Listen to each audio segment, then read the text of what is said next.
शुभ प्रभात बच्चों। आइए आज हम आपको एक महान हस्ती से मिलाने जा रहे हैं जिनका नाम है मदर टेरेसा। मदर टेरेसा की कैसी सोच थी, मदर टेरेसा क्या थी, ये किसी से भी छुपा रही है, सब उनके विषय में जानते हैं। उनका कहना था कि दीन दुखियों की सेवा करना सबसे बड़ा धर्म है। उनका कहना था कि यदि आप 100 व्यक्ति को भोजन नहीं करा सकते तो कम से कम एक को कराने की क्षमता जरूर रखिए, क्योंकि बूंद बूंद करके घड़ा भरता है। बच्चों, हम कि कोई पुण्य करते हैं, किसी की देखभाल करते हैं, किसी को संभालते हैं, तो ये बहुत बड़ा पुण्य है। सामने वाले को जिसकी हम सेवा करते हैं उसे बहुत सुकून मिलता है। मदर टेरेसा दीन दुखियों की सेवा में उन्होंने अपने जीवन को लगा दिया, जीवन पर्यंत। 18 साल की छोटी सी उम्र में वो दीन दुखियों की सेवा में लग गई थी। उनका मन विचलित हो गया था। कब? जब वो एक बार अस्पताल के बाहर एक महिला को तड़पते हुए देखी और उस महिला के पास वो गई ये देखने के लिए कि आखिर इसे क्या कष्ट है। जब उन्होंने देखा कि वो उस स्त्री के शरीर में कीड़े पड़े हुए थे। कल्पना करो बच्चों, जब शरीर में कीड़ा पड़ने का मतलब क्या होता है, यानी वो अपनी जिंदगी के अंतिम पड़ाव पर थी। मदर टेरेसा ये जान रही थी कि इसकी जिंदगी अब बाकी नहीं है, फिर भी उन्होंने उसकी सेवा की, उसके घाव को साफ किया, उसके मरहम पट्टी की, उसके भोजन का, उसके रहने का, उसकी देखभाल का बीड़ा उठाया। तब तक उठाया जब तक वो इस दुनिया से पलायन न कर सके। तो बच्चों, ऐसी थी हमारी मदर टेरेसा। जितने दीन दुखी गरीब उन्हें नजर आते थे वो सबकी माँ बन के खड़ी हो जाती थी। तो आओ बच्चों, हम उनकी के पाठ को, उनके विषय को पढ़ते हैं। पहले मैं आपको रीडिंग लगाकर उनकी जीवनी बताती हूँ। दीन दुखियों की सेवा में अपना जीवन लगाने वाली मदर टेरेसा का जन्म 27 अगस्त 1910 को भूतपूर्व युगोस्लाविया में हुआ था। माता पिता ने उनका नाम एग्नेस रखा था। 18 वर्ष की छोटी सी आयु में उन्होंने धार्मिक जीवन अपना लिया और अपना नाम बदलकर टेरेसा रखा। नन बनने के बाद वे कोलकाता के सेंट मार्गरेट स्कूल में भूगोल की अध्यापिका हो गई। उस स्कूल में मदर टेरेसा ने लगभग 20 वर्षों तक अध्यापन कार्य किया और बाद में वहां की प्रधानाचार्य भी रही। पाठ को पढ़ते हुए ही आप समझ रहे हैं कि मदर टेरेसा कितनी छोटी सी उम्र में ही एक धार्मिक जीवन जीने लगी थी। 18 साल की आयु में लोग अपने विषय में सोचते हैं, लेकिन मदर टेरेसा ने दीन दुखियों के विषय में सोचा। एक बार उन्होंने कोलकाता के एक अस्पताल के बाहर एक ऐसी नारी को देखा जिसके शरीर में कीड़े पड़े हुए थे और वह बहुत असहाय थी। उन्होंने उस नारी की तब तक देखभाल की जब तक उसकी मृत्यु नहीं हो गई। बच्चों, अभी ये बात मैंने आप लोगों को विश्लेषण में करके बतलाया था। इस घटना का प्रभाव टेरेसा पर इतना पड़ा कि उन्होंने स्कूल की नौकरी छोड़ दी और झुग्गी झोपड़ियों में रहने वाले गरीब, पीड़ित और बेसहारा लोगों की सेवा में जुट गई। उन्होंने अनुभव किया कि अब तक जीवन व्यर्थ बीता जा रहा था। केवल शिक्षिका बनकर जीवन व्यतीत करना सही नहीं है। उनका कार्य तो समाज के गरीब और बेसहारा व्यक्तियों की सेवा करना है। उनके पास धन न के बराबर था, किंतु प्रभु का आशीर्वाद और दृढ़ संकल्प साथ थे।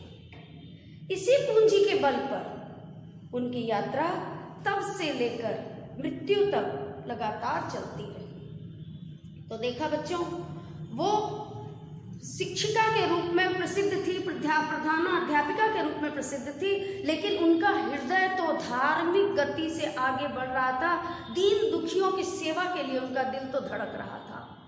तो उन्होंने अपने पूरे जीवन को दीन दुखियों, असहायों, अनाथों की सेवा में लगा दिया। हालांकि उनके पास धन का अभाव था, लेकिन कभी भी ये धन का अभाव उनकी सेवा के बीच आड़े नहीं आया।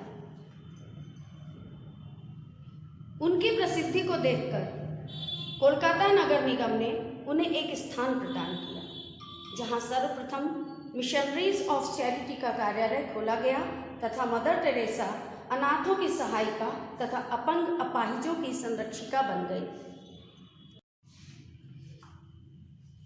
तो उनकी सेवा भाव और उनके कार्य को देखकर नगर निगम वाले भी नतमस्तक हो गए और उनकी सहायता में जुट गए। 1952 में मदर टेरेसा ने अनाथ बच्चों के लिए पहला निर्मल फ्राइडे होम खोला। यहाँ पर पोलियो और अन्य खतरनाक बीमारियों से बच्चों को बचाने के लिए सुविधाएं उपलब्ध होती हैं। सन 1957 में आसनसोल में कुष्ठ रोग से पीड़ित लोगों के लिए एक कुष्ठ आश्रम भी खोला गया। शांति नगर भी मदर टेरेसा के प्रयासों से खोला गया।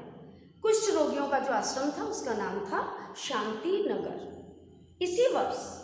इसी वर्ष उन्होंने निर्मल हृदय नामक संस्था स्थापित की। इस संस्था में अनाथ और उपेक्षित व्यक्तियों की सेवा की जाती है। आज 80 से अधिक देशों में निर्मल हृदय नामक संस्थाएं हैं। हजारों लोग इनके मिशन में जुड़े हुए हैं, जो बिना किसी वेतन के सेवा कार्य करते हैं। भारत में मदर टेरेसा द्वारा स्थापित 215 चिकित्सालयों में लगभग 10 लाख से अधिक लोगों की चिकित्सा प्रायः मुफ्त की जाती है। बच्चों, मदर टेरेसा अकेली चली थी। वो कहा जाता है ना, किसी भी कार्य के लिए हम अकेले चलते हैं और पीछे पीछे कारवां बनता चला जाता है। मदर टेरेसा ने ये बीड़ा अकेले उठाया था, लेकिन उनके साथ लोग जुड़ते गए और 215 चिकित्सालयों में 10 लाख से अधिक चिकित्साएं मुफ्त होने लग गई। 80 से ज़्यादा देशों में मदर टेरेसा का निर्मल हृदय नामक संस्था बन गई। तो बच्चों, हमें मदर टेरेसा की जीवनी से बहुत कुछ सीखना चाहिए। जैसा कि उन्होंने कहा कि हम 100 व्यक्ति को नहीं खिला सकते तो किसी एक को तो खिला सकते हैं। वही चीज़ है कि यदि हम लोगों की सेवा नहीं कर सकते तो घर में जो बीमार होते हैं हम उनकी तरफ भी ध्यान बहुत अच्छी तरह से दे सकते हैं, उन्हें इग्नोर ना करें। पास पड़ोस में यदि किसी कारणवश कोई बीमार होता है तो हमें उस कारण को ढूंढ करके उसे बताना चाहिए, क्योंकि बच्चों, आप शिक्षित हो, आप अशिक्षित कार्य नहीं कर सकते। आप शिक्षित हैं, इसलिए आप अपने अड़ोस पड़ोस में गंदगी फैली हुई है, आपके समाज में जो बुराइयां भरी हुई हैं, आप उन लोगों का मार्गदर्शन कर सकते हो। मदर टेरेसा को देखिए, जिस उम्र में लोग अपने विषय में सोचते हैं, फैशन की सोचते हैं, घूमना फिरना खाना पीना की सोचते हैं, उस उम्र में उन्होंने गरीबों और असहाय बच्चों की सोची।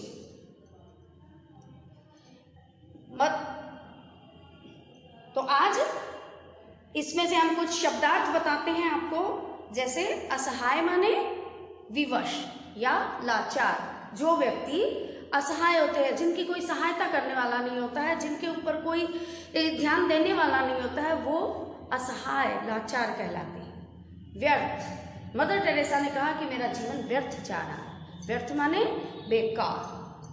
अनाथ, जिनका कोई नाथ ना हो, यानी जिनके माता पिता दुनिया से चले जाते हैं, वो बच्चे अनाथ हो जाते हैं, उन्हें देखने वाला कोई नहीं होता। ऐसे बच्चों की देखभाल करती थी मदर टेरेसा। व्यापक, व्यापक माने होता है सर्वत्र फैला हुआ। बच्चों, मदर टेरेसा का जीवन बड़ा नहीं फैला हुआ था, उसी को उनका जीवन हम कह सकते हैं कि मदर टेरेसा का जीवन व्यापक था। समर्पित, समर्पित माने भेंट करना। उन्होंने अपना पूरा जीवन गरीबों की देखभाल में समर्पित कर दिया था। उपेक्षित यानी तिरस्कृत, जिसका लोग तिरस्कार करते हैं, जिसकी तरफ लोग ध्यान नहीं देते, ऐसे तिरस्कृत लोगों को, जैसे कुष्ठ रोगी लोग घृणा करते हैं, लेकिन मदर टेरेसा ऐसे व्यक्तियों को भी गले लगाती थी और उनकी पूरी देखभाल मनोयोग से करती थी।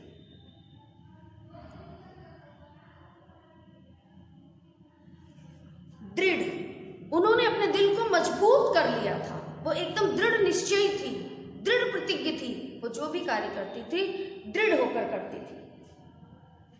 संकल्प माने दृढ़ निश्चय, जैसा कि मैंने अभी बताया, वो दृढ़ होकर के, मजबूत होकर के, मन को, तन को, धन को, सबको एकत्रित करके वो इस सेवा भाव में जुड़ गई थी। वही दृढ़ प्रतिज्ञ कहलाता है। हाँ तो बच्चों, कल हम पहुंचे थे कि मदर टेरेसा अकेले चलती गई और उनके पीछे कारवां बढ़ गया था। आज हम उसके आगे बढ़ते हैं। मदर टेरेसा के अनुसार व्यक्ति के जीवन की सार्थकता इस बात पर निर्भर करती है कि उसने वंचितों के लिए क्या किया। जैसे भगवान सभी को चाहते हैं, वैसे ही हमारी चाह भी व्यापक होनी चाहिए। सन 1979 में 1979 में मदर टेरेसा को नोबेल पुरस्कार दिया गया। पुरस्कार मिलने वाली संपूर्ण राशि उन्होंने अपने अनाथ, बेसहारा बच्चों के और पीड़ित लोगों के लिए उनकी सेवा में लगा दी। भारत सरकार ने उन्हें भारत रत्न से सम्मानित किया। वास्तव में मदर टेरेसा एक ऐसी महिला थी जिन्होंने सही अर्थों में दीन दुखी लोगों की सेवा में अपना सारा जीवन समर्पित कर दिया। 87 वर्षीय टेरेसा, 87 वर्षीय मदर टेरेसा का निधन 5 सितंबर 1997 को कोलकाता स्थित मिशनरीज ऑफ चैरिटी के मुख्यालय में रात 9:30 बजे हो गया। उनकी मृत्यु का समाचार फैलते ही संसार शोकाकुल हो उठा। संसार के अनेक देशों ने उनकी मृत्यु पर शोक संदेश भेजे तथा दुख प्रकट किए। बच्चों, ऐसी महान हस्ती जिसे आज हम भगवान का दर्जा दें तो कोई अतिशयोक्ति न हो। जिन लोगों से लोग घृणा करते हैं, जिन लोगों से लोग बच कर चलते हैं, उन लोगों की सेवा करना कितना कठिन कार्य है, इस पे जरा गौर करके देखिए। लेकिन मदर टेरेसा उन सब चीज़ों को एक तरफ रख करके सबको अपना समझी, अपना समझ करके छोटे छोटे मासूम बच्चों का, बड़े का, वृद्ध का, गरीब का, अमीर का, तिरस्कृत लोगों का, अपाहिजों का, बेसहारों का, सबका सहारा बन गई। उनका कहना है कि हमारा जीवन सफल कब होता है? हमारा जीवन तब सफल होता है जब हम किसी दूसरे के काम आते हैं। टेरेसा जी ने हमें संदेश दिया है क्या कि भगवान उन्हें ही प्यार करता है जो दूसरों की सेवा में ही अपने जीवन का आनंद पाता है। हृदय से इस आनंद को महसूस करना ही भगवान को पा लेना है। तो बच्चों, मदर टेरेसा जी की ये कहानी बहुत ही प्रेरणादायक है।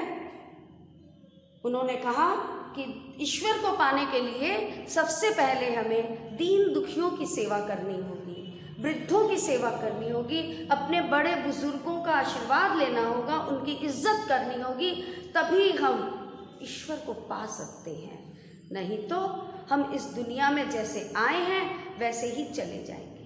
हमें इस दुनिया में रह करके एक विशाल वृक्ष की तरह बनना है जो सबको छाया देता है, और उस छाया में मदर टेरेसा जैसी महिलाएं ऐसे अपने आंचल की छांव में ऐसे गरीब लोगों को, ऐसे असहाय लोगों को पालती है। तो बच्चों, हमारा रीडिंग का कार्यक्रम समाप्त हुआ। अब आप इसे अपने घर पर पुनः पढ़ेंगे।